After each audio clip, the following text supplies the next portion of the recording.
Hallo ihr liebe Leute, hier ist wieder der Yankee mit Let's Play Terranigma auf Pelzig. Ja, der Ark kann es immer noch nicht fassen, was das hier für Wäschlumpen sind. Deswegen gehen wir jetzt mal gleich mal an Bord vom Schiff. Hey, hallo? Fertig? Ja, natürlich, alle hopp, los geht's, ich bin ganz heiß drauf. Wir zählen auf dich und drücken da die Daumen. Alles klar, dann machen wir das mal, drücken wir mal die Daumen. Und dann gurken wir jetzt in östliche Richtung los. Tja, genau, hier am Karterand sind wir beim Nixerturm gelandet, der sich hier plötzlich aufgetan hat. Und da unten sehen wir schon das Wasser dargestellt durch solche, ja, ich würde es jetzt mal Waben nennen. Das ist ziemlich cool. Und wir können entweder reinspringen oder wir können hier durch die Treppe rein und fallen so ins Wasser. Und wenn ihr genau hier gucken, sehen wir, dass da um der Ark noch so waberndes Gebilde ist, was sich ein bisschen farblich vom rechtlichen Ozean, der nach wie vor durch die Wabe dargestellt ist, das Wasser, ein bisschen abhebt. Und das heißt, dass unser guter Ark hier gerade in einer Sauerstoffblos drin steckt und dass der so unter Wasser auch atmen kann. An sich ganz cool gelöst, wie ich finde. Und hier unten haben wir aber nichts. Nö. Das war nichts Interessantes. Das wird erst später für uns interessant werden. So, Peng und Peng. Aber wir wollten ja sowieso noch Liotto, um zu gucken, ob wo die Nana bleibt, die Verlobte vom Servas. Tja, wo die steckt, das werden wir noch sehen. Oh, erstmal so ein paar ultra-wiechte Karpfer. Mann, oh Meter, das sind aber ziemlich hässliche Viecher. Die sehen aus wie die bei The Simpsons, wenn ihr die Episode Der perfekte Sturm gesehen habt. Wollen sie ja eigentlich die Yam-Yam-Fische rausziehen und finden dann so ein Ding, was so ähnlich aussieht und sagen dann, was ist das denn? Das ist ein Stinkfisch. Man benutzt ihn, oder sein Öl benutzt man zum Polieren von Stripperstangen. Und wie er dann so mit der Aarebraue wackelt, der Fisch. An die erinnern sie mich irgendwie. Also ziemlich ekliges Vieh, aber jedes hat seinen Nutzer, würde ich sagen. Zack. Ja, und ich finde, man sollte so, wenn wir uns denn nähern, dann blubbern sie. Und ich finde, man sollte, niemand noch im Aussehen beurteilen. Jeder kann nützlich sein. Und jeder hat eine tolle Persönlichkeit für sich. So, jetzt haben wir noch so ein Violetter. Da sind noch so ein paar Partyfische mit dabei. Die machen Party hart. Und den Violette müssen wir kriegen. Die anderen sind so Panzerfische. Aber der Violette von Wally im Flug getroffen, Herr Uff Wally. Und der andere, der ist so ein bisschen, ja, schüchtern, würde ich sagen. Das heißt, wir müssen da immer ein bisschen warten, bis er kommt. Und dann können wir uns so allmählich an dran machen. In die große Blubberblose sollten wir vielleicht nicht reingehen. Da kommt er schon wieder arg gegammelt. Der alte Gammelhai. Komm her, Surström. Mist. Okay, jetzt müssen wir ein bisschen warten. Zack, eben habe ich ihn verwischt. Der alte Surström Wally. Die Grüne sind aber schon hartnäckig genug. Ich meine, was muss man machen, um so Panzerschuppe zu kriegen? Dass nicht mal die Speere von Ark hier durchdringen. Mann, oh Meter. Wo ist er dann? Da ist er. Blub. Blub. Ich hab Blub gesagt. Jetzt müssen wir auf die Gegend wieder achten. Ja, das kann ein bisschen dauern, weil das halt wirklich etwas langatmig ist hier. Bis der Herr von und zu Ozean sich wieder zu mir traut. Der hat wahrscheinlich Angst, dass er in die Nordsee endet. Zack, 2 Schläge mehr sind nötig. Als die Aura vom Tod der Nixerturm wieder freigegeben hat, setzt Flüchtern von der Nixe wieder ein. Der hat uns befreit hier. Da, der Kerl mit der gelben Ohr. Der Kerl mit der gelben Ohr und die komische Frisur. Okay, jetzt sind auch die ganze Kreatur hier fort, die Stinkefischer. Die Stripper-Polier-Stammfische sind jetzt fort. Dann können wir jetzt auch nämlich hier hochgehen und sehen was Erstaunliches. Hallo. Dankeschön. Es gibt noch viel zu schaffen. Menschen sind auf See so hilflos. Wahrscheinlich wissen sie nicht einmal, dass wir ihnen helfen. Ja, Menschen sind häufig sehr blind für die Umgebung, muss man dazu sagen. Jetzt schwimmen hier auch goldene Fischis rum. Das ist die Nana. Früher mal war ich ein Mensch. Ich wollte meinen Verlobten in Liberita besuchen. Aber dann ist ein Sturm aufgekommen und hat das Schiff versenkt. Die Flute. Und als ich aufgewacht bin, war ich in nix. Durch mein gefallen. Bitte bring den Ring zu Servas bei den Great Lakes. Bitte sag ihm, dass wir bald wieder zusammen sein werden. Arke hält Verlobungsring. Okay, das Ding kannst du auch als Gürtel tragen. In der Wrestling-Liga haben sie bestimmt auch so Brummer. Aber ja, wir nehmen den Verlobungsring mit. Bitte bring den Ring zu Servas bei Great Lakes. Natürlich. Selbstverständlich, Verspreche gegenüber Liebende kann ich einfach nicht abschlagen. Wie sieht's bei dir aus, Mädel? Alles Leben hat ursprünglich im Meer angefangen. Vielleicht sind die Nixer ja die Urform vom heidischen Leben. Ja, man weiß es nicht. Oder Entwicklung vom Homo sapiens wieder ins Aquatische. Am südlichen Ende von der Welt ruht der 6. Kontinent im ewigen Eis. Dort ist der Schatz von den Nixer verborgen. Als Dank soll der Schatz jetzt dir kehren. Wow, dankeschön. Das ist sehr großzügig. Der Turm ist das Leuchtfeuer für die Seeleid. An dem Ort sammeln sich alle gestrandete Schiffe. Ach, die Seele von den Verstorbenen finden hier ihr neues Heim. Sozusagen Davy Jones locker. Ja, jetzt haben wir hier noch was. Meine Kraft reicht nicht aus, um noch mehr zu tragen. Ich muss noch zusätzlich Platz schaffen, um etwas aufzunehmen. Oh Jesus, jetzt geht das los. Und das mal ist es, glaube ich, Waff. Ist, glaube ich, eine Waffe. Ich bin mir nicht ganz sicher. Das Seelebrecher, ja, das war der Kraftpunkteerhöher. Boah, von was soll ich mich jetzt trennen? Hexagonstab, ja, aus robustem Holz, Kristallspeer. Na, erstes Ding aus der Unterwelt, Sonnenstab war Geschenk, nee. Granitspeer, nee. Ach, die Löweklau kann ich nicht fortgeben. Jetzt muss leider der Hexagonstab Traglave, die Sache. Wobei, nee, ich die eher Sache, das Ding kann Traglave, weil das können wir jederzeit wieder nachkaufen. So, also das hat nicht allzu einen großen Wert. Genau, jetzt kriegen wir nämlich hier die Nixelanz. Geiles Teil. 30 Stärke mehr als unseren jetziger und 12 mehr als der Eispickel. Die Waffe der Meerjungfrau. Alles klar, dann nehmen wir das Ding doch. Das Graue. Und, ja, wir haben wieder eine graue Waffe im Besitz. Cool, sehr cool. Wir sind die Wächter von den Meeren. Wir sichern das Geleit von den Menschenschiffen. Cool, besser als die Vampir-Meerjungfrau im Fluch der Karibik. Dankeschön, du hast uns zurückverwandelt. Nimm das als Zeichen von unserem Dank. Du kannst uns so damit rufen. Wir werden dich dann mit Magie vor Gefahren schützen. Arke hält den Wasserzauber. Sehr cool. Wir werden hier mit Zeich überschütt. Vor lauter Dank, vor lauter Gut. Jetzt sind die Seeleute aber wenigstens auch wieder ihr Schutzengel. Entschuldigung. Okay, jetzt sind die Meerjungfrauen hier auch wieder fort und wir können hier wieder hoch. Und das war's vorerst hier, was wir im nächsten Tour machen können. Und es fehlt uns nur noch Endzauber und Endring. Wasserzauber verleiht Unbesiegbarkeit. Ja, das ist natürlich sehr cool. Können wir hier wieder raus. Und fort hier. Okay, unsere Kamera ist zum Glück wasserfest, sonst wäre die kaputt gegangen. Aber das ist Qualitätsarbeit von die Pierre. Ah. Jetzt wieder raus hier aus dem Kabuff. Wir landen wieder im Hafen von Liotto. Dank dir ist es mehr wie der sicher, Kerl. Ein Seemann hält sein Versprechen. Der Schiff hier kehrt jetzt hat dir. Zum Ablegen musst nur noch unten drücken. Von Hafen A zu legen. Arke hält ein Schiff.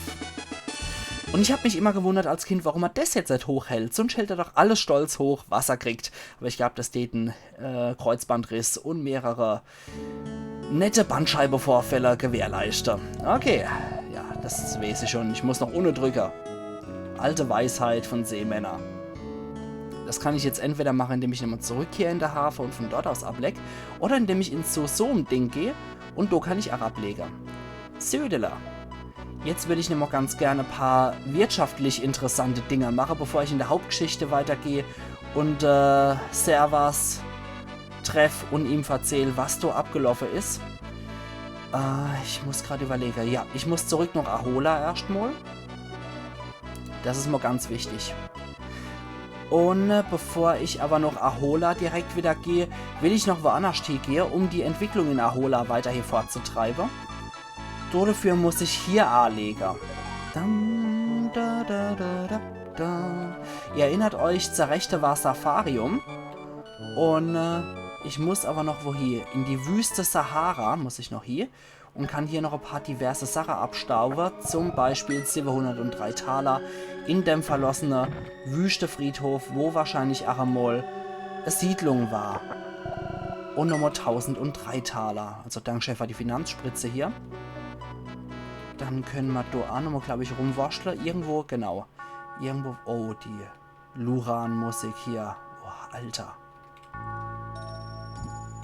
Boah, die Musik ist nach wie vor schauderhaft, wie ich finde. Gerade mit einer Glocke klingt das sehr apokalyptisch. Boah, aber ich glaube, das ist erst später wichtig, der Abschnitt. Okay, da konnten wir auf jeden Fall rein in die Sahara. Und gucken wir gerade nochmal hier in der Gegend rum. Ich glaube aber, das war erstmal alles, was wir hier in der Wüste betreten konnten.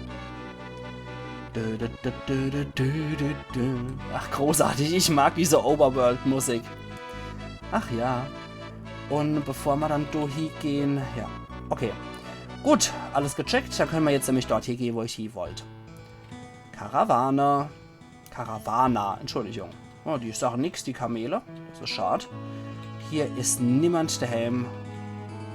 Die Kamele sagen wir nach wie vor nichts. Nee, da sind auch noch so 2 Menschen. Da sind 3 Menschen. Hier im Zelt ist auch niemand da. Ich gehe halt erstmal in die Zelterei, bevor ich mit den Menschen spreche. Nee, keiner daheim. Alle hier draußen. Wir Wüstennomade bauen unsere Camps in Oase auf. Das ist sehr klug auf jeden Fall. Der Händler kaufen in der Stadt und verkaufen auf der Reis. Einkauf fertig. Ah jo, was bietst du nach? Da können wir jetzt beim Einkaufer. Und der hat hier was ganz Besonderes für uns, was wir holen können. Und zwar... Oh, ich habe die ganze Zeit mit dem dappischen Kostüm gekämpft, habe ich gemerkt. Okay. Hat er nichts Besonderes? Na doch, da muss da was Besonderes haben, oder? Oder nicht? Seltsam. Moment, dann könnte es einer von der anderen Händler haben. Aber ich mag jetzt so für erste Mal meine Rüstung wieder wechseln. Ich mag wieder die Platin-Rüstung tragen, auf jeden Fall. So, jetzt sind wir nämlich hier wieder im Plattepanzer unterwegs. Der Wüstenmarder, ja, das kennen wir schon. Ihr Händler, ja, ihr Händler kaufen. Und ich mag auch bei dir einkaufen, weil ich glaube, du hast, was ich will. Ja, genau. Du hast einen Kunstgegenstand besonderer Güter. Den will ich auf jeden Fall kaufen. Und was ist das, was wir hier haben? Was haben wir denn hier erstanden? Wir haben, da ist er, ohne Momento, einen Bergkristall. Kunstgegenstand besonderer Güter. Sehr schön, den brauchen wir nur einmal im Spiel. Trau niemals der Wüst. Viele Menschen in ihr Leben im heißen Sand gelassen. Ihr Knochen bleichen im Herz und der Wüst in das sengende Sonne. Ja, eindeutig auch ein sehr wichtiger Hinweis, aber wer so blöd ist, ohne Hilfsgegenstände und so in der Wüste unterwegs zu sein, tja, der fordert das Schicksal raus, die Sache. Ich glaube, ich muss auch nochmal zu den Quattros reingehen. Jetzt sind wir hier wieder in Ahola gelandet und können noch ein paar Sachen treiben. So, Moment mal. Da können wir rein mal. Zu den Quattros. Jo. Okay, zu deren mag ich auf jeden Fall nochmal rein. Hey Süßer, ich bin Sus, die Tänzerin. Soll ich für dich tanzen? Tanzt das über Schleier? Ja, mach. Sorry, aber dafür bin ich noch ein bisschen zu jung. So, jetzt mag ich das noch einmal machen. Es tut gut. Na? Ich hab gedacht, das müssten wir ein bisschen öfters machen. Danke, ich fühle mich neu geboren. Das ist für dich. Argehelden Taler. Sehr gut. Genau, jetzt habe ich nämlich das Event getriggert, damit die Quattros woanders ziehen. So, jetzt sind sie nämlich fort hier und sind woanders dann später wieder. Okay, jetzt erstmal Ahola. Die Praxis ist doch wunderschön hier. Und der Heinz hier vor dem Boot.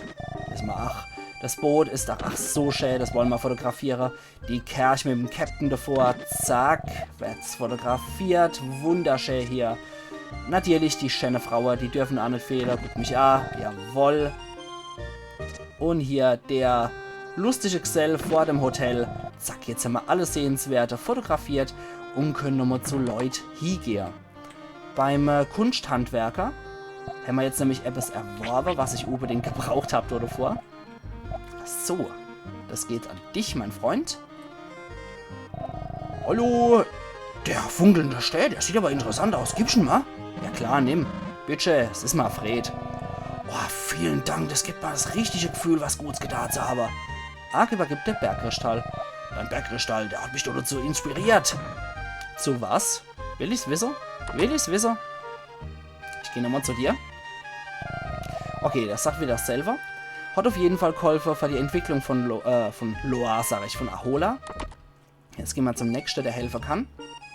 Und dort vorher mal was in Seeheim in der Werkstatt vom Will gefunden. Blech. Klingt ein bisschen banal, aber ich habe am Anfang auch ein bisschen gebraucht, um erst drauf zu kommen. Was hast denn du da? Ist das etwa Metall? Das ist es. Das ist die Lösung, um die Sardinen zu konservieren. Willst du mir sie überlassen? Ja, hier, bitte. Ich habe sowieso keine Verwendung davor. Du grüßt es mir? Ehrlich, das ist fantastisch. Ark übergibt das Blech. Vielleicht werde ich damit viel Geld verdienen. Wer weiß? Wer weiß? Jetzt gehe ich nochmal rein. Ich habe das Blech poliert und die Sardinen darin verpackt. Bitteschön, die Büchse ist etwas für dich. Schließlich war es ja deine Idee. Ark erhält die Ölsardinen. Wir kennen nur zufälligerweise einen Feinschmecker in Liberita, der damit was anfangen könnte, die Sache. Ölsardine, ja, ist nicht jedermanns Geschmack, aber ich persönlich finde es eigentlich gar nicht mehr so schlecht, um ehrlich zu sein. Ölsardinen, eine Spezialität aus Ahola. Wunderbar. Ja, ich mag mal erstmal wieder die Kamera haben, auch wenn es unnötig war, die jetzt A zu wählen, aber bitteschön. Jetzt haben wir, glaube ich, erstmal in Ahola alles gemacht, was wichtig ist. Und dann gehen wir mal zu dir, Kumpel, wieder. Ich bin der Ackermann Heinz, nicht Heinz, Jesus, alles wieder. Bla bla bla bla, wie viel sagt er? 50%! Ja, lecco mio, der ist so richtig optimistisch hier, der Ackermanns Heinz. Jetzt gehen wir auf jeden Fall aber auch noch Loa rüber. Da hat sich nämlich... Ah, Moment. Bevor ich noch Loa gehe. Bevor ich dort hingehe. Ich will ja keine halbe Sache machen. Ich will nämlich erstmal alle Sachen aus Loa an den Mann bringen. Und dazu müssen wir jetzt noch England. So, oder? Zack, ein bisschen an der Küste entlang segelt. Und dann können wir hier in England lecker. Boah, mit seiner unübertroffenen Wälder. In Cornwall haben wir angelegt. Und wir gucken jetzt natürlich hier die Wälder von England an. Und hier bei Schottland lebt jemand, zu dem wir dringendst müssen. Und zwar Sir Fitzgerald, der Ältere. Ja, ich bin jetzt mal ein bisschen gemein und Spoiler insofern, dass ich jetzt das Ölgemälde schon anleg. Hallo, du Yorkshire Terrier. Okay. So ein Kampfhund, wenn drauf tritt, kämpft er um sein Leben. Das ist das Haus des superreichen Magnaten Sir Fitz. Sir Fitz ist recht selbstverliebt, aber ungemein großzügig. So ist er. Ich mag das erstmal ablecken vorher. Ich glaube, das war nicht so clever. Ich will nämlich erstmal normal mit dem Kerl retten. Abgelegt. So. Hallo, Sir Fitz. Ich bin Sir Fitz. Ich bin ziemlich super reich und alle nennen mich den Captain. Ist sogar eine nette Dekoration. Hast du nicht eine gute Idee? Geld spielt keine Rolle. Ich habe genug davon. Alles klar, Herr Großkotz. Du kriegst erstmal dein Ölgemälde hier. Das ist doch eine schöne Deko, oder? Was ist das für ein Gemälde? Es ist wunderbar. Ich muss es haben. Der Preis spielt keine Rolle. Das kehrt dir. Das weiß ich. Es ist von Marcel aus Loire. Aus Loire? Ich häng's gleich mal auf. Das ist mein Dank. Ark erhält 1000 Taler. Geil, jetzt kommt auch die Kosten wieder rein, was der Bergkristall reingerissen hat. Lass dich von ihm nicht ins Boxhorn jagen. Er ist ein Schlitzohr. Ich muss das wissen, denn ich bin aus Irland. Ich werde auch die schöne Mary genannt. Entschuldigung. Okay, du hängst jetzt das Gemälde. Dieses Kunstwerk sollten auch viele andere Menschen genießen können. Als Millionär muss ich diesen Künstler unbedingt unterstützen. Du musst herausfinden, wer das Bild gemalt hat. Ich hab's dir doch gesagt, du Dappschädel. Hörst dir mal zu, vor lauter superreich. Naja. Und die Rose von England, die du vorhin schaffen, die werden sie wohl auch eine Sache kennen. Naja. Okay, jetzt haben wir das auch erledigt. Jetzt können wir auf jeden Fall wieder zurück nach Europa ins Festland kehren und können von Portugal aus dann wieder nach Frankreich zurück nach Loire. Da haben wir nämlich jetzt alle Sachen an den Mann gebracht. So, gucken wir doch mal, was in Loire so in der Zwischenzeit abgegangen ist. Zoll wieder, ja, das ist so leidliches Übel, da müssen wir halt immer durchschlüpfen. So, zack, wieder zurück in Loire. Hallo, wie sieht's dann aus, Leute? Hier in Loire mag ich aber auf jeden Fall wieder meine Kamera. Lecker. Zack, ausgerüstet. Dann besuchen wir doch erst einmal Werkstatt vom Handwerker Pierre und daneben war der Marcel. So, mit dir spreche ich jetzt erstmal wieder. Hi Marcel. Hör so, jemand hat mein Talent entdeckt. Diese Person sagt, dass sie mich finanziell unterstützen will. Ich bin so glücklich, dass man endlich mein großes Talent entdeckt hat. War ich eine gerade unschuldig dran, Marcel. Und 1000 Taler habe ich mal auch eingesteckt. Das passt dann schon. Ah, Pierre, wie sieht's aus? Dank deiner Hilfe kann ich in der Öffentlichkeit präsentieren. Ja, cool, ne? Die Kamera ist schon eine coole Sache. Okay, jetzt gehen wir wieder hier zurück. Wie sieht's bei dir aus, Ackermannsheinz? Ja. Okay, ist ins Stocke gerote. Ach Gott, du Pessimist. Wir müssen dafür noch ein paar andere nette Sachen machen. Die Kostüme haben wir ja auch weitergegeben und deswegen ist hier was Neues entstanden, ihr liebe Leute. Marie. Wir haben Marcells eine Dieseladen verlassen, um Marie zu helfen. Cool. Das sagt die auch, okay. Tja, die Marie hat ihr eigenes Geschäft gegründet, wie es aussieht. Nachdem ich ja 3 Mädels das gegeben habe als Werbung. Ich erhielt viele Bestellungen, nachdem ich dir die Kostüme gab. Jetzt führe ich meine eigene Boutique. Ah, c'est très bien, Marie. C'est très bien. Okay. Hier bei der Touriste kann ich auf jeden Fall auch noch was rumgeben. Wie sehr fotografierst du gerne? Darf ich sehen? Ahola, natürlich gebe ich das weiter. Wie schön, Ahola, nicht? Nur können alle Leute sehen, wie schön das dort ist. Die Berita auf jeden Fall. Wie schön die Berita nicht war, nun können alle Leute sehen, wie schön das dort ist. Sag uns, wenn du nette Dörfer und Städte findest. Oh, Seeheim habe ich anscheinend vergessen zu fotografieren. Scheiße, scheiße, das fehlt mir noch auf der Liste. Jetzt springen wir mal lustig hier zu der Mademoiselle Neti rüber. Meine Angestellten sind alle getürmt. Was fällt dir denn eigentlich ein? Naja.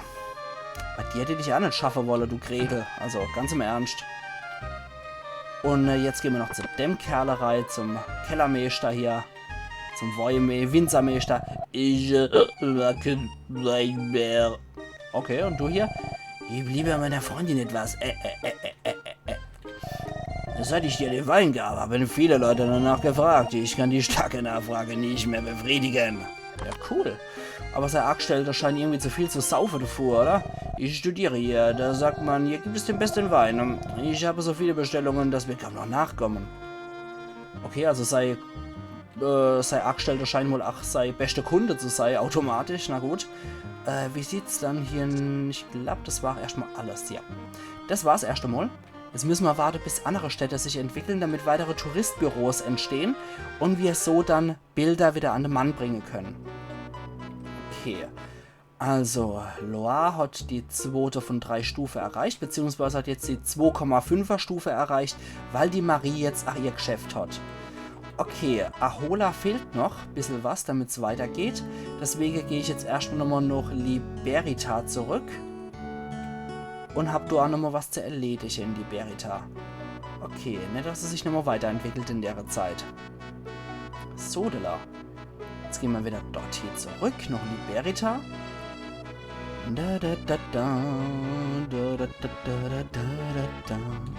Okay, Liberita ist nach wie vor das kleine Kuhkaff. Und jetzt gehen wir nochmal dort hier, machen Ahola bekannt. Und geben noch was weiter aus Ahola. Wie gesagt, wir kennen hier zufälligerweise durch einen Feinschmecker. Wir haben auch was für ihn. Ist es Ölsardine, die mag ich auf jeden Fall ausrüsten, damit unser Kumpel hier mal in den Geschmack kommt. So, Tom, bitteschön. Mann, das sieht aber lecker aus. Ich bin ein Feinschmecker, lass mich doch mal kosten. Welch kostet das? Ein Ölsardine aus Ahola. Öl? Dieser, der Super Ride, den kenne ich nicht. Lass mich doch mal versuchen. Gib die Ölsardinen weiter. Oh, lecker, ein ganz sogar exquisites Stück Fleisch, hervorragend. Ich werde es leicht anbraten und mit Kräuterbutter garnieren. Oh, vielen Dank für diese Köstlichkeit. Ich, Tom, sage, das wird in die Geschichte eingehen. Nimm dies als Zeichen meiner Dankbarkeit. Acker hält 100 Taler. Ja, gern geschehen. Super Sach, super Sach. Jetzt haben wir auch nochmal Ahola ein bisschen bekannter gemacht. Und in Seeheim muss ich unbedingt nochmal Bilder machen, damit auch das weitergereicht wird. Und dann die Sache, liebe Leute, mache ich auch hier einen Cut. So, ich fotografiere mal, wie die Leute hier auf der Felder schaffen. Wunderschön, ne? Dann könnte ich nochmal fotografieren, wie der zitternde Seemann hier steht. Das ist auch die Sehenswürdigkeit, der Dorftrottel, den muss man auf jeden Fall auch fotografieren. Dann die alte Leute hier, auf jeden Fall auch was wert. Immer ein Besuch wert, die alte Leute, die freuen sich. Und da haben wir noch die Kühe und die Bäm dazu, die fotografiert werden. Zack, ist das nicht schön. Und hier ist, ach, ein wunderschönes Motiv. Kuh mit Silo. Sehr cool. Okay, dann würde ich sagen, wir speichern an der Stelle und wir sehen uns morgen wieder zu Let's Play Terranigma auf Pelzig, wo ich auch noch mal ein bisschen Wirtschaftssimulator spielen werde und wo ich dann mit den Great Lakes weitermachen werde. Also machen's gut und bis morgen. Ayan Yankee.